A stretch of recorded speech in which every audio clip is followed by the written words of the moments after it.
I'm glad you're here because you're bringing back stuff that everybody say I have a memory like an elephant. And I'm saying, listen.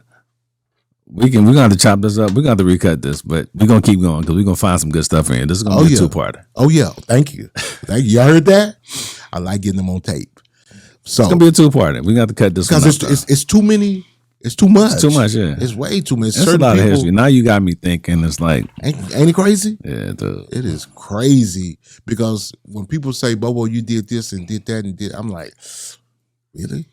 You know what I'm saying? But then when you start thinking about it. We was unborn, sleeping fetus, you know what I'm saying? From the beginning, the embryo is what I like to call it. And man, so let's talk about Ernie Phillips and Kim Bahari.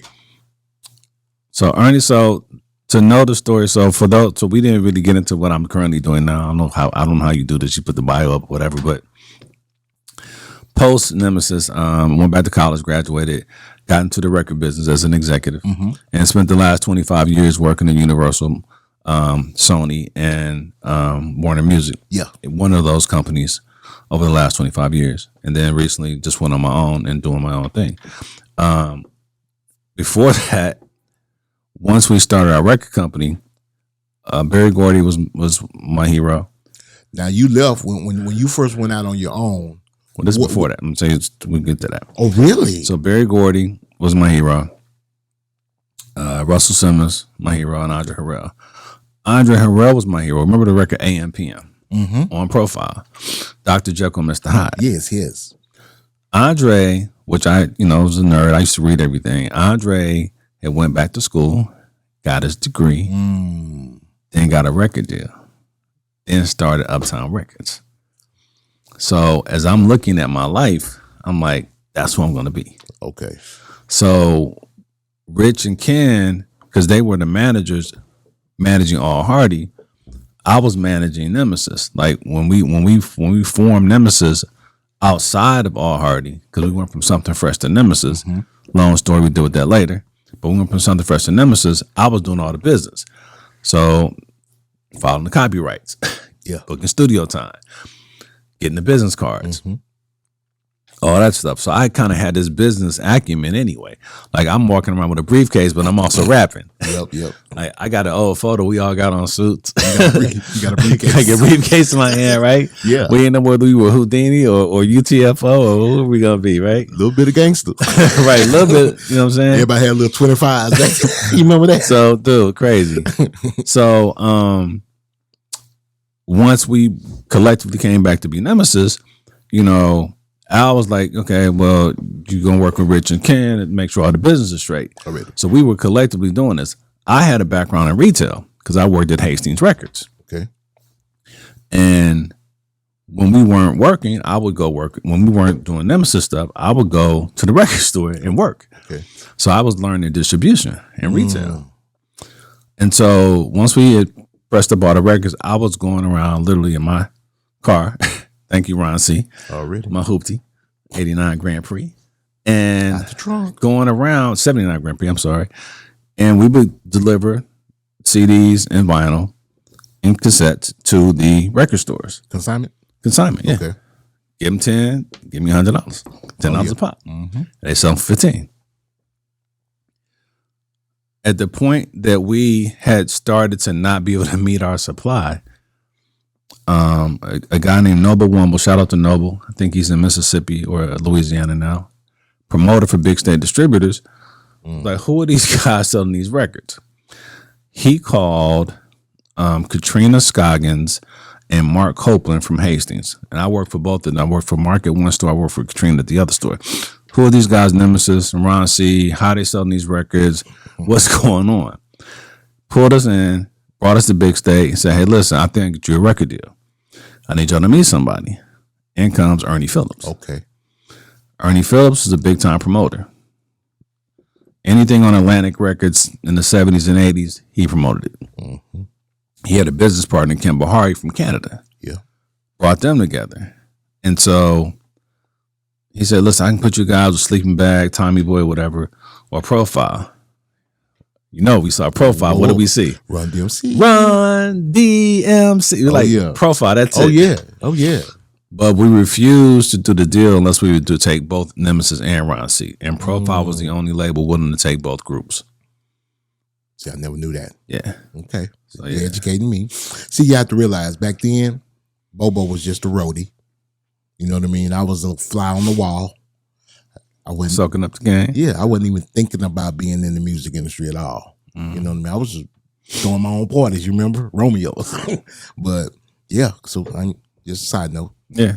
So Ernie became our manager. That was a condition of the getting a deal. And he taught me a lot about the business. Like he would let me sit in his office and listen to him promoting records. Yeah. That's how I learned the independent promotion game from him. You know. I was a spokesperson with the group. And by then we went through all the metamorphosis. So now it was just me, Snake Al, and Rich. And so Ernie was very How old were we then, you think?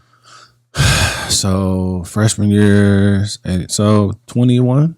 So I'm gonna draw this picture for y'all, so y'all kind of bring this to today's time, or recent times.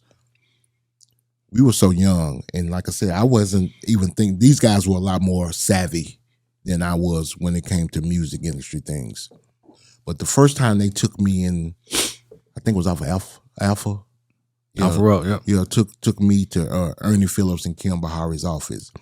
The feeling I got, if you remember the movie NWA, when Eazy-E met Jerry Heller, and he walked in, and he had all those pictures of all these old famous legendary acts. Wall to wall, floor to Wall ceiling. to wall.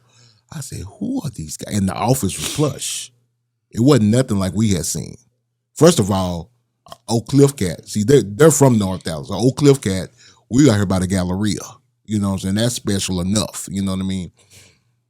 And to walk into this office, it was like, ooh, pristine. So I'm just drawing a picture for y'all so y'all can see 18, 19, 20-year-old kid. It's like I'm in the CEO of a major record label because I'm seeing, I don't know if there were plaques, but gold and platinum packs. Yes. Floor to ceiling throughout the whole 4 offices. Beautiful, beautiful setup. So my mind was blown. Yeah. So continue. Ernie's still around, but we talk on Facebook. Really? Yeah. How's Kim? Kim and I talk on Facebook as well. That's good. That's good. He owes me a call. Kim Bahari, you know why I'm calling. And I'm gonna tell you something that I've realized, and I told Snake this. He didn't even know this. I realized this last year, leaving the Donnie Houston show on the way back to Dallas.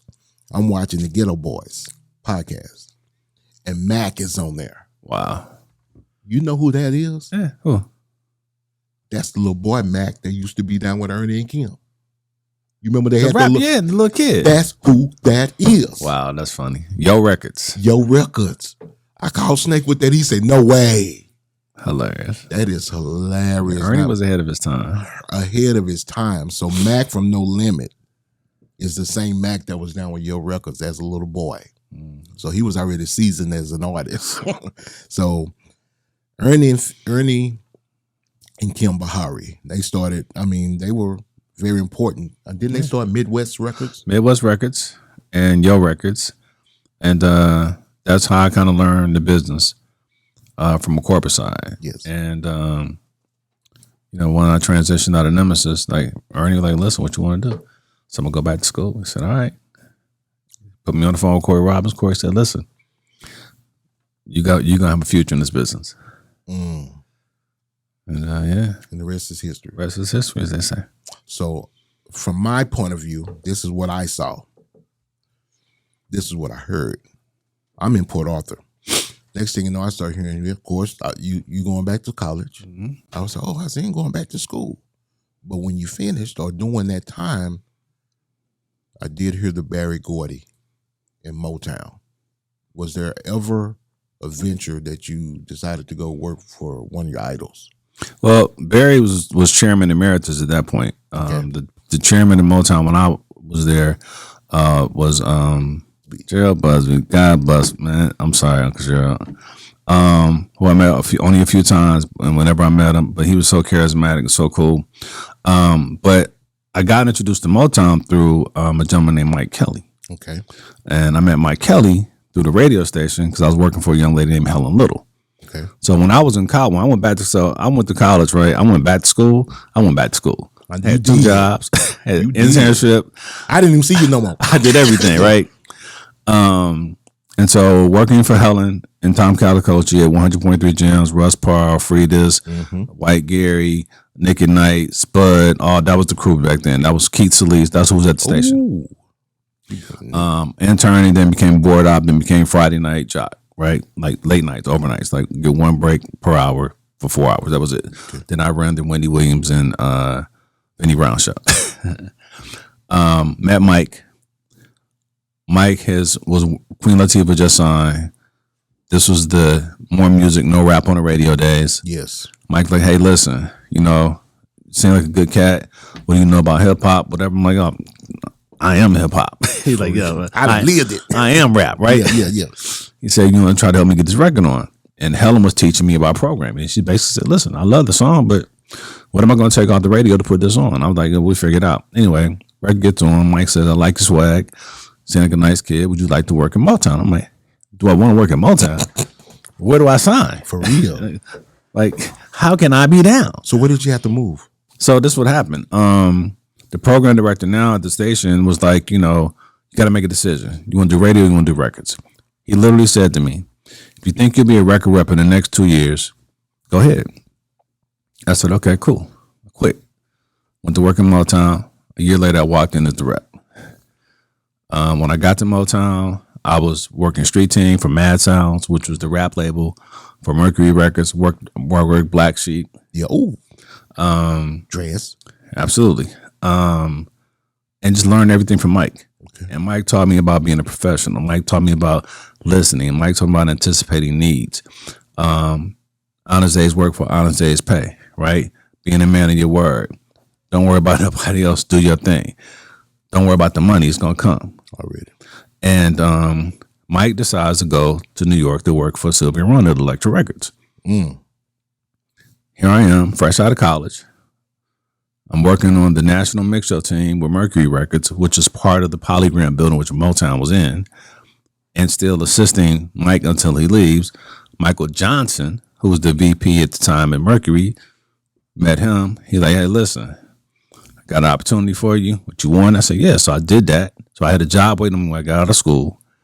Did that for 3 months. Mike Kelly leaves and goes to work for Sylvia.